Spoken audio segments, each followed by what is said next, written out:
Welcome everybody to this very special edition of Collectively Speaking. This is a bit different in that we are going to hear lots of voices today. We're here at the Seven Dials Club in Covent Garden, and lots of really interesting guests and speakers at an event which is going to look at the evolving nature of community engagement, and particularly the role of technology and artificial intelligence and how that's starting to change things for better or for worse. And that's one of the things we're going to get into and find out more about today.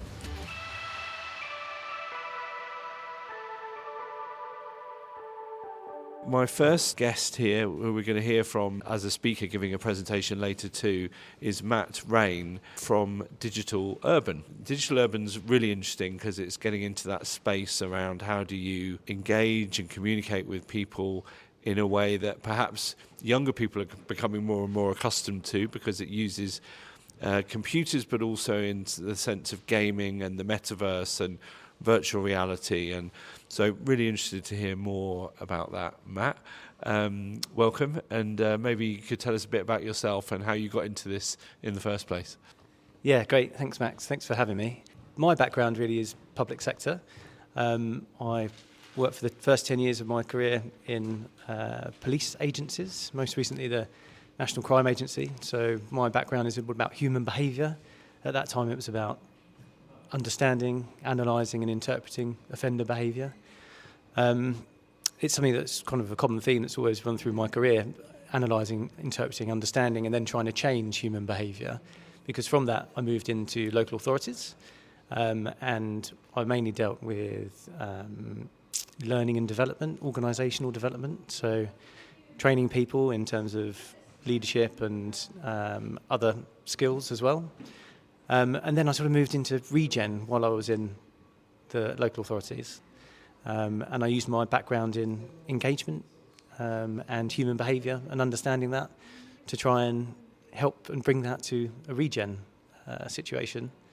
And now I'm just really interested and while I'm still trying to analyse and interpret human behaviour, now my role really is about influencing it as well. Brilliant. And I did see you had a bit of a showcase at the National Urban Design Conference recently, and there was a real buzz around that. And you had the VR goggles, and people were able to experience different types of environments that how they might be in the future. Can you tell us how, when you're engaging people in that way, what's the big difference between doing that or, the more conventional sort of exhibition boards in a room, in a town hall, or,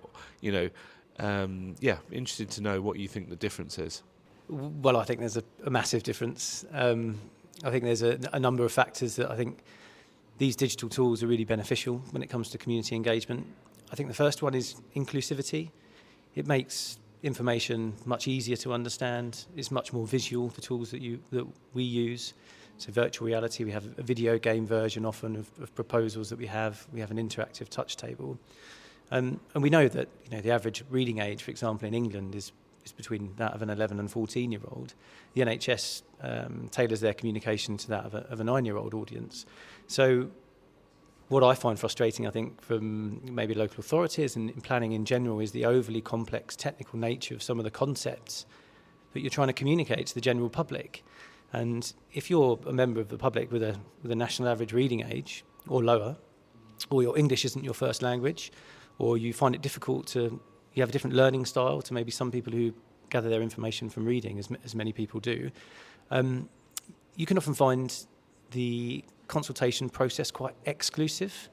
So our tools are really good at including people, getting people in, actually having fun at a public consultation event as well, which I think has its merits too. So it really makes a difference in terms of inclusivity.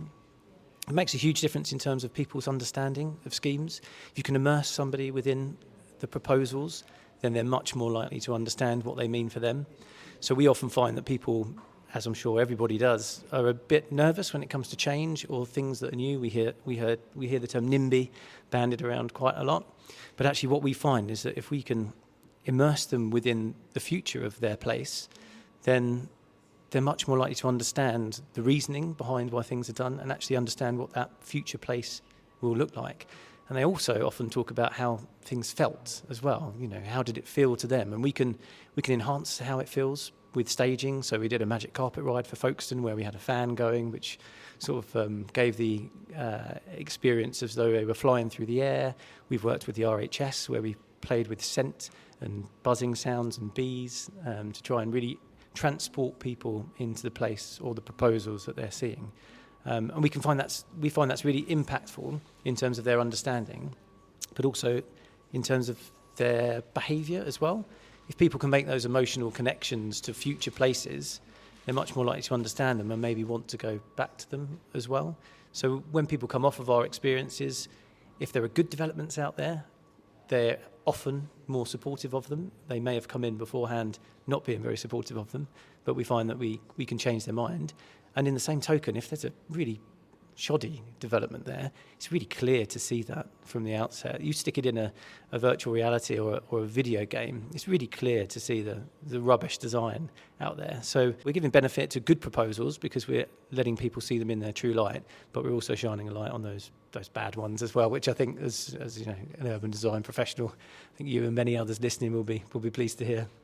That's absolutely fascinating, and I'm looking forward to trying it out, not least the magic carpet. Just to take that sort of one step further, because listening to what you're saying, it's almost as though the more immersive and the more realistic an experience can be, the more likely it is someone is going to have a more meaningful response. So where does that have to stop? So, for example, in terms of different senses, you know, you mentioned sound and smell. You know, with climate change, people are going to have experiencing different temperatures and seeing how much shade makes a difference. And do you think that one day we'll be able to be in a situation where we can experience a project, you know, overseas that might be, you know, 50 degrees outside and a lot less inside, or that type of thing? Yeah, it's not something that we've thought about yet. I have now. Now you've mentioned it. Maybe we could do something in the UAE in a sauna or something, and you know, get to feel what it's really like. But yeah, we could absolutely experiment with that. I think it's again one of the many uses of the tools that we have, is that they are really versatile and flexible, and that we're all on our latest project is always our best one, and we're always trying new things on our latest projects. We've got this week, in fact, in Ramsgate in Kent, we've developed a virtual reality hovercraft ride across the high street and the harbour area of Ramsgate. So we're always looking to develop and innovate with our tools and do something different and capture the imagination, especially bespoke to places. Ramsgate, you might know, has a history of the hovercraft. We used to get the cross-channel hovercraft there to France back in the 80s. So we're always looking for that angle, I think, with places to make it really relevant for the local community and the clients that we work with. My next guest that we have here with us today is Tianan from Hello Lamppost. Great name, and an organisation I've heard about, but I don't know a huge amount about, so I'm really interested to find out more. I know you're going to be giving a presentation this afternoon, but can you tell us, you know, a bit about you and your background and about Hello Lamppost and what that is exactly? I'll try and do the short version. My background has been mostly commercial, so started a few ventures in the past, all predominantly focused on really software businesses.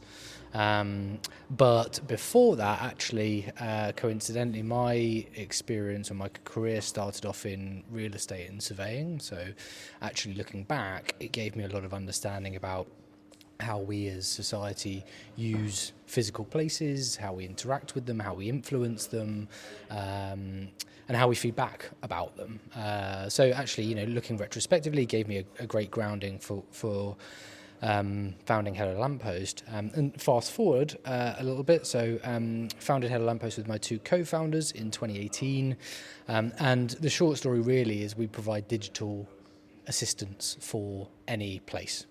So that can be basically a digital staff member for anything from an airport, a public park, a shopping mall, a office building, a residential building, whatever that might be. And for those organisations and companies, public or private, it allows them to extend their team. So to have a digital staff member in a home, in an office building, in a hospital, giving people information in the moment, also supporting them, but also importantly, gathering their feedback, gathering their sentiment, their opinions, all of the time in real time. And that takes the format of a chat interface. So someone will come across in that place, in that specific location, so whether it be a hospital waiting room or a desk in an office building, and they'll interact using their phone via SMS or scan the QR code, and they're into a friendly digital assistant chat. So it's really a way to better connect people, society, communities, audiences with the organisations that run those places.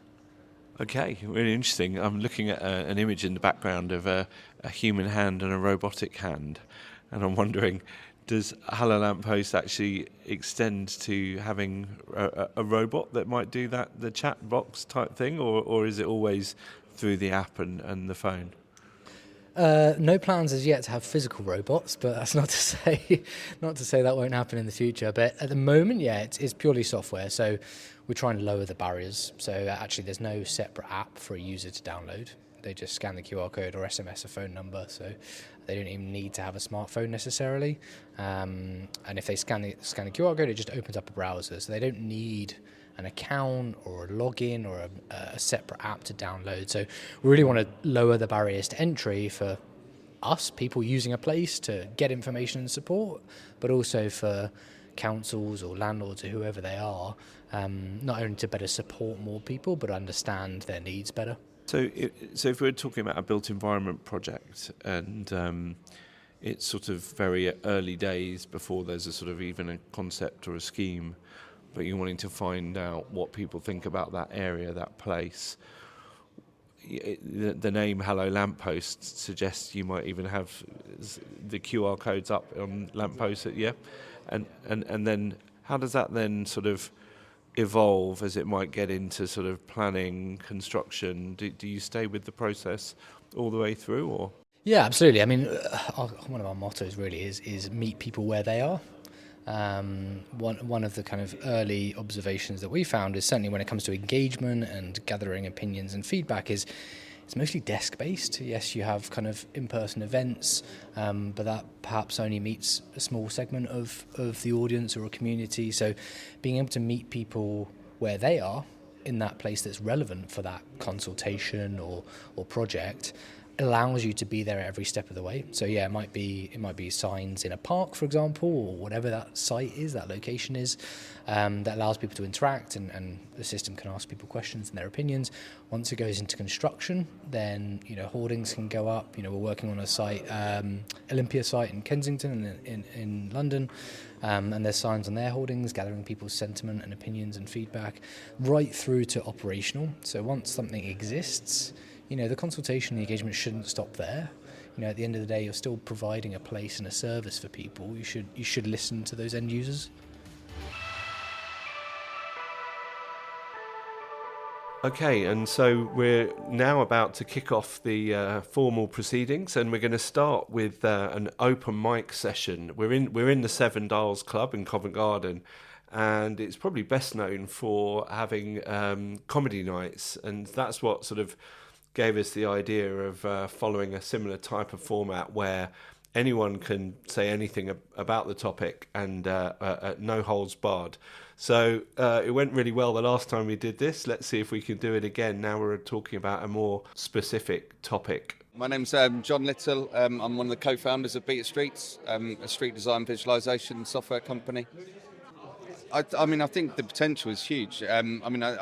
I also think it's kind of a catch-all term for lots of things at the moment where we kind of, AI sounds like robots are taking over the world, Terminator style, and what we actually mean is kind of machine learning in some instances and actually incremental tools that really support other tools and make them more efficient. So, I'm generally quite excited about it, particularly with its potential to help us with the quite mundane tasks of sorting through responses and that kind of stuff. But as people have talked about earlier, there are some risks associated with that, in that we kind of throw the baby out with the bathwater, and by adopting all this technology we forget about the really important part of community engagement, which is fundamentally the human elements around it. Faye Cannings, London Borough, Waltham Forest. To be honest, I think we're on the start of the journey in terms of how we use some of the more advanced tools.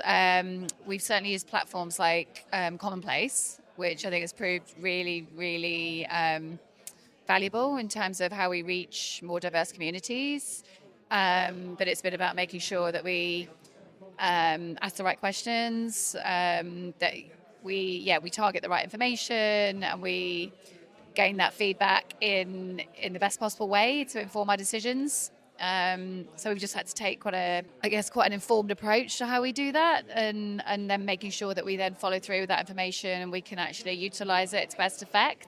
So my name is Ewan Mills.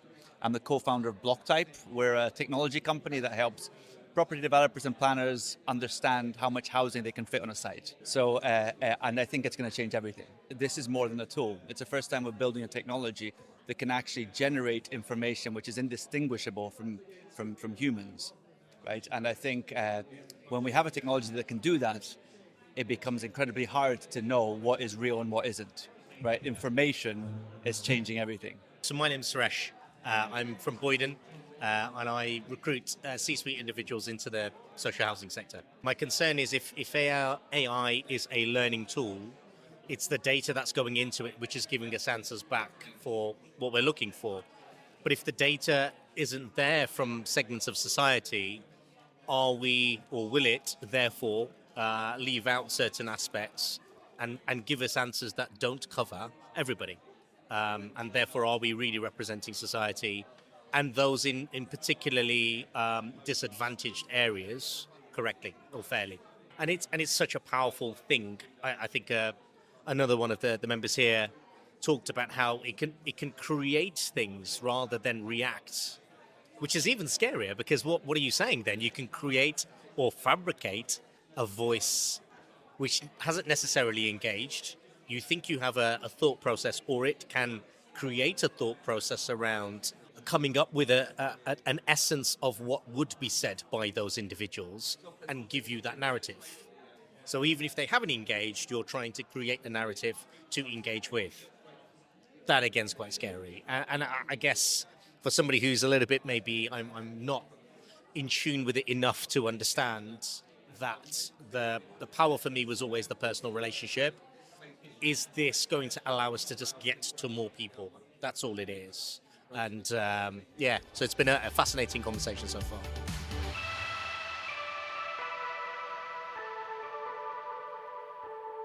Okay, well, that was a fantastic open mic session. So many interesting viewpoints and experiences from a really diverse group coming at it from all different types of angles. So for me, some of the really most important takeaways were that AI is changing rapidly, and it's now used by most people on a daily basis. AI tools can definitely help capture feedback from group discussions in a very helpful way, but human experience of those discussions is also essential to gain that sort of full picture, the full insight. There's obviously risks associated with AI that has does cause concern, and there's things like bias or the ability to create information that's indistinguishable from what a human might create. And also, I think what really came across from that session was that there's no silver bullet with AI, and that the effectiveness of the tools really depends on how they are used. We've heard from two of our speakers who have given presentations about their particular sort of platforms. And now we're going to hear from others, including Ollie Deed. Ollie is the director, founder of ECF, which stands for Engage, Communicate, Facilitate. And they've been doing that on projects and campaigns really globally in London, but also and the rest of the UK, but also in Sydney and Australia. And I think it's really interesting to hear from Ollie about their experience of how things have changed and how they're using these different platforms, some of whom we've heard from already, but also others, like, for example, Wild Streets, that are very close to my heart as a augmented reality app that also has a lot of data around ecosystem services, so people can see and imagine what their urban spaces would look like with more greenery, trees and plants, and then understand what impact that's having in terms of biodiversity, air quality, flood risk, and so on. So let's hear from Ollie now. Hello, everybody. Oliver Deed from ECF here. There's a whole suite of different platforms that are out there, some of which we've worked with and some of which we haven't. When I started out doing community engagement about 15 years ago, none of this stuff existed really. So to see it develop over time has been quite impressive. Hello Lampposts, we've done some exciting work with them both in London and in Australia, around using their humanistic chatbot to facilitate conversations in the public realm. And then I know that Wild Streets, Max has had some involvement with them. They're doing some really exciting stuff around augmented reality, virtual reality, particularly around public realm improvements. And we're really excited to see how that develops. And I think these types of initiatives really do help to provide the community with mechanisms through which to actually feed back in a what I call a low friction way. So there are time poor individuals out there in the community that don't want to turn up to a public exhibition, don't want to come to workshops, but they will engage with these types of platforms. The Digital Urban team, they're doing some really exciting stuff around virtual reality and augmented reality. And I think this has got the power to really transform that actual physical engagement experience that we're immersed in day to day. So those drop-in events, those public exhibitions, those workshops can be really enhanced by good artificial intelligence, good virtual reality products. And I think this is there's going to be lots of this sort of stuff coming forward over the years. And then in terms of the quantitative and qualitative analysis, one of the problems we've found over the years is that thematically coding or coding up data for sentiment is a very time consuming operation at the moment. And there are now a couple of tools that have come online that will help you do that. We've used Citizens Lab. We haven't used Future Fox yet, but we've spoken to the team there. And, the promise here is that 80 to 90% of some of that coding and analysis, particularly on the qualitative side that we're doing at the moment, could be done by effectively machinery. And that would really free you up to do more work to get people participating into the process. And that's it. That's hopefully a little bit of a whistle-stop tour on some of the things that we're trying to consider around artificial intelligence. We're really excited. This will be a great conversation today. I'm looking forward to hearing how it goes and what the outcomes are. And enjoy the afternoon. Thank you very much. I think what for me could be a really interesting case study is the work that Tanisha Rafiuddin has been doing with another one of our members, Rumi Bose. It's a case study in what success looks like when you do community engagement properly, but it also really started to use technology and AI in quite an innovative way. Welcome, Tanisha. You're here today to talk quite specifically about one of the projects that you worked on with another one of our members, Rumi Bose. And that was in Neasden, and it was working with Brent Council. And just interested to know a bit more about that project and how they started to maybe adopt some more progressive ideas around the use of technology, because I know it's always difficult for local authorities to take on sort of new innovation without it being fully tried and tested, say. So, yeah, tell us a bit more about that. Absolutely. So, as part of their application to the Mayor of London's Civic Partnership Programme run by the GLA, Brent Council commissioned us as the design team made up of Sanchez Benton Architects, Rumi Bose, and Where Pathways Meet and Concept Culture to develop a strategic vision and action plan to set out a roadmap to transform Neasden Town Centre into a thriving neighbourhood through meaningful engagement with the local community. So the council brief was very clear that we had to reach as many voices as possible, and they were particularly keen to reach the typically unheard voices. But the key thing I'd like to outline here were the project constraints. We had a very tight timescale and a very tight budget. So we were commissioned towards the end of December of 2023 to deliver this action plan by the beginning of April 2024. And so the majority of the community engagement activities were run between February and March. And as most people will know, that's not enough time to run meaningful community engagement. And so we did use digital tools, we did use technology, we did use AI, and interestingly enough, it was Brent Council's own Have Your Say platform. And we were very fortunate to have a council officer, regenerative officer, Bruna, at the time, who was very much all about using technology, using AI, using the right digital tools to, bring the community along with us in the journey. But obviously we were limited with budget in this instance. So we were limited, and so we ended up using Brand Council's own platform and exploring more advanced tools. But having said that, the platform did the job. We were able to launch a digital engagement campaign, asking the community about their priorities and their aspirations for the town centre. And what the AI tool allowed us to do was sentiment analysis very quickly. And it produced very clever graphics and reports and graphs and word clouds, which we could then input into the engagement report. And again, we were running to very, very tight time scale. The design team, long hours working together to produce this massive report. So it helped a lot in terms of efficiency and delivering the final output. And the final output was an engagement and co-design report, which fed into the action plan.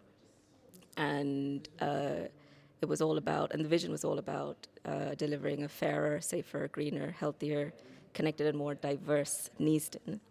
And I'm pleased to share that the bid was ultimately successful and secured 3.1 million of funding for Brent Council for a substantial level of improvement for Neasden Town Centre. Wow, that's a real success story, and I know how hard it is to win those bids for government funding that are so in demand. So tell me, when you did that engagement and you asked people about their sentiments, that's really interesting. So it was more about how they felt about the place or particular ideas or what really needed to change and what didn't.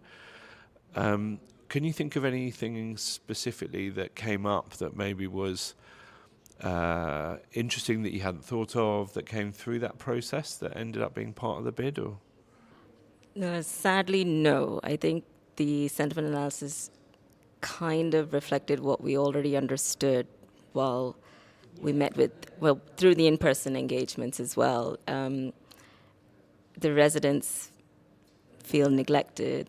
They feel that the council hasn't paid attention to them over other surrounding areas and other surrounding town centres, and you could feel that.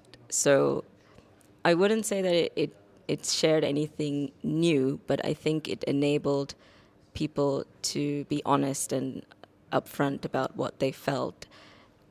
Sadly, and feel like they've had a chance to and then speak feel like about they've it, had yeah. a chance to say. So I think that was important, to empower people with the right tools and give them that voice and feel like they've had an opportunity to say something. Okay, and that is valuable in itself, isn't it? And the thing about using digital and technology is it enables you to do a lot more with a lot less human resource, and that is the big issue for councils at the moment, isn't it? Where they are very strapped for cash, but also they just don't have the staff other than for sort of emergency services and social care and education and so on. So did you find that was a key part of it, that technology enabled you to do, I suppose, more with less? Yes, that's definitely one thing I would like to highlight, given the fact that we had to deliver this project within 2 months' time. It made things much easier, much quicker, and we were able to float the campaign for a couple of weeks. With more time and more budget, what I would have liked to have done is conduct more far-reaching social media campaigns, perhaps using other platforms like TikTok as an example to reach the younger voices, the next generation, Gen Z, Gen Alpha, whose voices are also equally valuable, and run the campaign for a couple of more weeks. And again, that's wishful thinking maybe in this case, but hopefully next time that's definitely a lesson the team will take forward to have to push for more time to deliver meaningful engagement and gather that sentiment analysis and empower people to have that voice. And certainly going back to your question about whether we uncover something new, I think there are a lot of ideas definitely from the youth engagement that we probably wouldn't have thought about. But again, because we're different. And it's often, I suppose, about not necessarily the message, but who is delivering the message. And I think the interesting thing about platforms like TikTok is there are these influencers that have huge followings that people really do listen to, who are increasingly interested in their built environment and feel like they are empowered to change that or criticise it. I saw a brilliant video recently of a young resident in Hackney who was had a very jaded view of the new Old Street roundabout improvements after all the money and time that had been spent, and it was really powerful, much more so I think than watching an item on the news. Yeah, no, I would agree, and there is a whole generation out there, particularly Gen Z, Gen Alpha, maybe younger millennials as well, who are unashamedly open on social media, and you will get unfiltered, unrestricted comments and real feedback and genuine feedback if you care to listen. I think the other element is listening. So there are the tools, there is the tech, AI is getting more mature as we speak, but on the other end is, are you willing to listen, as the council or as a developer or as someone who owns and manages these assets? How much are you willing to listen and take on board the feedback is also a part of the conversation. Well, thank you so much, Tanisha. That's an absolutely brilliant case study and lots of food for thought. For me, the most important takeaways from those presentations were that AI tools are clearly incredibly helpful when it comes to things like repetitive or time-consuming tasks, and critically that can free up sort of human resourcing, which doesn't mean that humans are no longer needed, but they're just needed to do different types of things that can add value. I think we're still in relatively early stages of AI, so there is still a lot of skepticism out there, but the sort of context setting and transparency can definitely help build trust in the use of it. There's obviously a concern that the commercial drive of AI is outpacing the ethics, something that there's a long history of science and technology doing over the decades and centuries. But what's always come into play is about government intervention and through legislation, and I think we're seeing more of that now in terms of creating those conditions and a sort of the regulatory landscape. It's obviously important to everyone that humans retain oversight and other sort of final decision-making power, if you like. And there has to be human points of contact within the community. Otherwise, it's just too abstracted, and you're not getting the full picture in a meaningful way.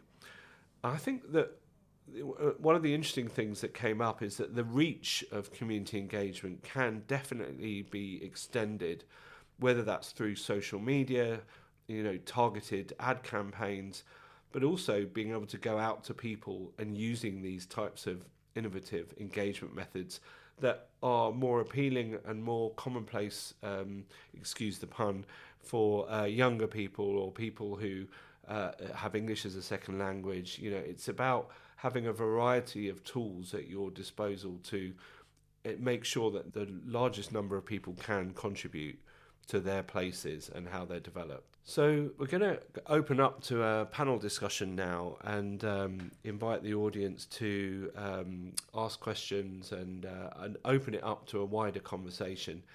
And in particular, I think it will be interesting to have some snippets from the panel members, the ones we haven't heard from so far on the podcast, like Nicola from Grosvenor, who are really embracing innovation within engaging with their residents and the people that experience and use their places, and also from Dorian, who is from Commonplace, another member of the LDN Collective, who really are transformational when their platform is used. I often say you can really tell the difference between a project that's used a Commonplace platform and one that hasn't. And so let's hear from them about what they think are the important issues. Dorian O'Neill from Commonplace. I think the main kind of benefit, as I mentioned in my kind of talk, apart from the obvious things around savings and efficiencies and helping with the back-end processes and the admin and the laborious tasks, is just encouraging councils or developers to kind of go out to more people. And I think at the moment, particularly for planning teams that are under-resourced, they don't have much staff. So I think actually by using technology and AI and taking some of that kind of work off them, it then enables them to do some of the really meaningful engagement. So getting out there face to face and kind of having conversations with people, in that way. Commonplace developed an AI solution with central government and 3 different councils to help with efficiencies and savings, particularly for local government. So the AI that we've developed helps analyse a lot of free text comments, as well as summarising questions, and we use voice capture, as well as we're developing a new chat GPT kind of style bot where people can interrogate their consultations. So in a nutshell, it's just about helping our customers to process and analyse that information more effectively. So, for example, looking at a long text comment, kind of being able to identify sentiments and topics, and being able to kind of quickly identify patterns in the community, what's important to people, what are the key talking points, and being able to quickly report that and visually share that information with key stakeholders and communities to help build trust and transparency that they're involved in that decision making and that their thoughts count. I think it will really help kind of planning professionals focus on ultimately what they're paid to do and their stuff that they've done their degree on. And I think hopefully it will take a lot of stress away from that profession, because at the moment, I think, kind of speaking more widely, I think local government and planning teams, they struggle with recruitment and to attract kind of younger people. And I think maybe some of that is a lot of that laborious tasks that I just mentioned, the admin style stuff that no one likes. So actually being able to kind of promote the sector in a more kind of modern, innovative way that's using tech and AI, I think will actually attract more people into it, which I think is needed. Hi, my name's Nicola Rochefort and I lead on community engagement and insights for Grosvenor.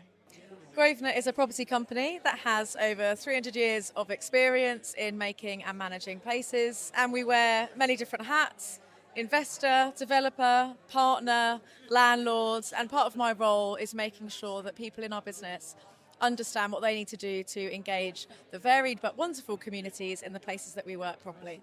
It's fair to say that we're very early in our AI journey, but some of the use cases that we're currently exploring is using AI to code and analyse qualitative responses in free text surveys, for example, and also considering how it might make our processes around comms and engagement with communities more effective to free up our time so that we can focus on much more important things.